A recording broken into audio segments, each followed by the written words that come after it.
balita ko babaero ka raw. Marami na nagsabi. Hindi pa rin humuhupa ang iniwang ingay na nag-viral na post ng isang babaeng di umano'y pinapormahan daw ni Mot online dahil sa mga screenshot ng pag-uusap sa pagitan nila at screen recording ng video call. Ilang mga fans ang nagpahayag ng pagkadismaya sa inakto daw na ito ni Mot sa kabila ng kalagayan ng asawa niya. Hindi naman nakaligtas ang babae sa likod ng nag-viral na post at pinahagingan din ng ilang netizen na anyay may ibang hangarin daw ito sa pagdidisclose na naging usapan nila. Halata naman daw na gusto rin daw nito ang atensyon na ibinibigay sa kanya ni Mot base na rin daw sa mga reply nito sa MC. Iginiit naman ng babae sa isang komento na hindi naman daw siya ang kausap ni Mot sa buong convo na yun kundi ang asawa niya at ang pagsagot niya ng mag-video call ang MC ay para lang kumpirmahin kung totoo ang pakilala nito sa kanya. Ilang battle rap fans naman ang nagkomentong hindi na raw uubra si Mot kay Looney kung sakaling maghaharap ang dalawa, lalo na nga at may ianggulo ng matindi sa kanya ang hari ng tugma. Talagang natanggap mo naman na yung pera pero tinago sa asawa. Libo-libo, walang resibo. Pinila ng iPhone yung kabit.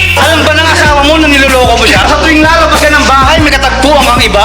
Okay lang namang manita sa buhay. Yan ay kung ehemplo kang lalaki. Kaso nung labang ko nun kay Fukuda, iba yung kasama mong babae. O usapan, walang tamay ng asawa, di ba? Pare, sinusunod ko yan. Di ko naman dinama yung asawa mo, yung kabit mo lang.